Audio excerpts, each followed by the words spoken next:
పవన్ కళ్యాణ్ గారికి అసలు ఏమైంది? ఆయనకి సర్జరీ ఎందుకు జరిగింది? సడన్గా సర్జరీ వరకు వెళ్ళేటువంటి పరిస్థితి పవన్ కళ్యాణ్ గారికి ఎందుకు వచ్చింది? ఇప్పుడు ఆయన పరిస్థితి ఎలా ఉంది? అసలు ఆయన మళ్ళీ తిరిగి ప్రజాక్షేత్రంలోకి ఎప్పుడు రాబోతున్నారు?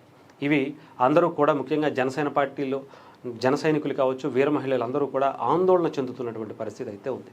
దీని మీద ఇప్పటికే చిరంజీవి గారు కావచ్చు అనే ఆ కుటుంబానికి సంబంధించి కొంతమంది బయటకు వచ్చి మాట్లాడినటువంటి పరిస్థితి, ట్వీట్ ద్వారా కావచ్చు, ఇతర విషయాల్లో కావచ్చు.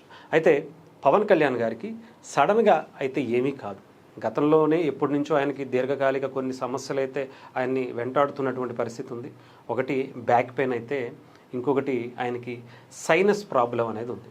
సైనస్ అంటే చాలామందికి ఈ మధ్యకాలంలో ఎక్కువ ఉన్నటువంటి పరిస్థితి అందరికీ తెలిసిందే. ముక్కుకు సంబంధించి శ్వాస తీసుకోవడం కొంత ఇబ్బందికర పరిస్థితి అవుతూ ఉంటుంది అప్పుడప్పుడు. ఎందుకంటే ఈ ముక్కుకు సంబంధించి లోపల ఆ కండ పెరిగి ఒక సైడ్ అంతా బ్లాక్ అయిపోద్ది. ఇంకొక సైడ్ కూడా అదే పరిస్థితి ఎక్కువగా మనకి రెండు రంధ్రాల ద్వారా మనం గాలి తీసుకోవడం అనేది అంత పాసిబిలిటీస్ ఉండవు. అలాంటిది ఒకటి మొత్తం క్లోజ్ అయిపోతే ఒకదాంతోనే తీసుకోవటం, ఒకదాంతోనే మళ్ళీ గాలి వదలటం అనేది ఇంకా హెవీ ప్రెజర్ అయితే మన బాడీ మీద పడుతూ ఉంటుంది. ఆ టైంలో హెవీగా తలంతా కూడా పట్టేసినట్టు, బరువంతా ఎక్కిపోయినట్టు, మనం ఒక్కసారిగా ఏం చేయాలో తెలియక అంటే నీరసించిపోయినట్టు, చాలా ఇబ్బంది పడుతూ ఒక్కసారిగా చాలా ఇబ్బందిగా లోనవుతూ ఉంటాం. అదే పవన్ కళ్యాణ్ గారికి గత శుక్రవారం ఆయన శాఖాపరమైనటువంటి కార్యక్రమాల్లో ఉండగా, అధికారులతో మాటల్లో జరుగుతుండగా ఆయన చాలా ఒక్కసారిగా ఇబ్బంది పడినటువంటి పరిస్థితి ఉంది.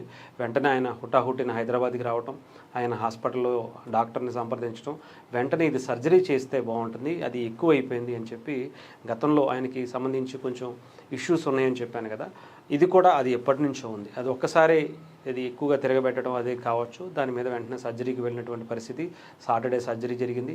ఆ తర్వాత అంటే అది నడవలేరా, ఇంకొకటి లేరా అంటే డెఫినెట్గా నడుస్తారు, అంతా బాగానే ఉంటుంది. కాకపోతే ఎక్కువగా ఈ ముక్కుకి సంబంధించింది కాబట్టి కొంచెం కదలటం అది ఎక్కువగా జరుగుతుంటే కొంచెం ఇబ్బంది పడటం అనేది జరుగుతూ ఉంటుంది. సో అందుకని పవన్ కళ్యాణ్ గారు కొంత ఆల్మోస్ట్ ఒక 10 రోజుల పాటు కంప్లీట్ బెడ్ రెస్ట్ అవసరమని డాక్టర్లు ఇప్పటికే సూచించారు.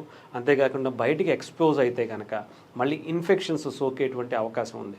అలాగే పవన్ కళ్యాణ్ గారికి కొంత ఆస్తమాకి సంబంధించి ఉంది. సో ఇవన్నీ కూడా మల్టిపుల్ ఆయన అంటే శ్వాస తీసుకోవటానికి సంబంధించిందే కాబట్టి కొంచెం బెడ్ రెస్ట్ తీసుకుని, కొంచెం రెస్ట్ తీసుకుని తర్వాత ఒక 10 రోజుల తర్వాత ఆయన మళ్ళీ ఎలా అయితే రెగ్యులర్గా ఆయన అనేక సమస్యల మీద కావచ్చు, అనేక గిరిజన గ్రామాలకు వెళ్ళినటువంటి పరిస్థితి కావచ్చు, అలాగే మనం చాలా సందర్భాల్లో చూసాం. ఇవన్నీ కూడా పవన్ కళ్యాణ్ గారు ఎక్కడికి పడితే అక్కడికి చాలా ఈజీగా అలా మూవ్ అయిపోతూ ఉంటారు.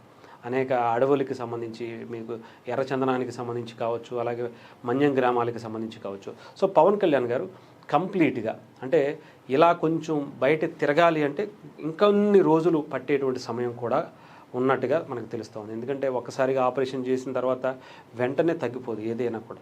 సో అదే పవన్ కళ్యాణ్ గారికి అయితే ప్రస్తుతం ఉండేటువంటి పరిస్థితి అయితే ఉంది. అలాగే సినిమాలు కూడా ఆయన మళ్ళీ చేస్తారా అంటే డెఫినెట్గా చేసేటువంటి అవకాశాలు ఆయనకి ఇప్పటికే చేయాల్సినటువంటి కమిట్మెంట్స్ చాలానే ఉన్నాయి.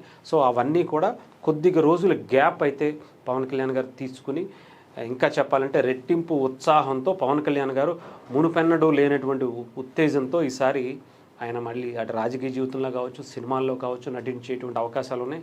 అలాగే ఓజీ 2కి సంబంధించినటువంటి చర్చలు జరుగుతున్నాయి. సురేందర్ రెడ్డి గారితో ఒక సినిమా, వకంత వంశీ గారి డైరెక్షన్లో ఒక సినిమా ఉంది. అలాగే హరిహర వీరమల్లు పార్ట్ 2 కూడా అది ఇప్పటికే ఆల్మోస్ట్ 30 to 40% షూటింగ్ కూడా కంప్లీట్ అయిపోయినటువంటి పరిస్థితి ఉంది. సో ఇవన్నిటితో పాటు రాజకీయాల్లో ముఖ్యంగా డిప్యూటీ సీఎంగా, అటు పంచాయతీరాజ్ శాఖ మంత్రిగా ఆయన చేస్తున్నటువంటి అద్భుతమైనటువంటి కార్యక్రమాలు మనం ప్రత్యేకించి చెప్పాల్సిన అవసరం. 77 సంవత్సరాల మన భారతదేశ చరిత్రలో గిరిజన గ్రామాలకు రోడ్లు ఇవ్వటం కావచ్చు, నీరు ఇవ్వటం కావచ్చు, వెలుగునివ్వటం కావచ్చు, ఇవన్నీ పవన్ కళ్యాణ్ గారు వచ్చిన తర్వాత తప్ప ఇప్పటి వరకు సాధ్యపడలేదు. అలాంటి కార్యక్రమాలు ఇంకా ఎన్నెన్నో చేయాల్సినటువంటి పవన్ కళ్యాణ్ గారి ముందున్నాయి. అవన్నీ కూడా చేయటానికి డెఫినెట్గా ఆయన లాంటి ఒక మంచి నిజాయితీ గల వ్యక్తి, ఒక గొప్ప మానవతావాది, అలాంటి వ్యక్తికి డెఫినెట్గా ఏమీ కాదు. చిన్నవి ఇలాంటివి ప్రతి ఒక్కరికి వస్తూ ఉంటాయి. కాకపోతే పవన్ కళ్యాణ్ గారు లాంటి వ్యక్తికి ఇలాంటివి రాకూడదనేది అందరి కోరిక. ఎందుకంటే ఆయన లాంటి వ్యక్తి సమాజానికి చాలా అవసరం. ఎంతో ప్రజలకి ఆయన చేస్తున్నటువంటి సేవ ఇంకా ఎక్కువ చేయాల్సినటువంటిది ఉంది. కాబట్టి డెఫినెట్గా ఆ దేవుడి ఆశీస్సులు కూడా ఆయనకి డెఫినెట్గా ఉంటాయి, అందులో ఎటువంటి సందేహం లేదు. చాలా గొప్పగా మళ్ళీ బౌన్స్ బ్యాక్ అయ్యి ఆయన మరింత రెట్టింపు ఉత్సాహంతో అటు సినిమాలు కావచ్చు, అటు రాజకీయ జీవితంలో ఎన్నో కుటుంబాలను నిలబెట్టేటువంటి పని ఉంది. కాబట్టి దానికి డెఫినెట్గా ముందుకు వస్తారు.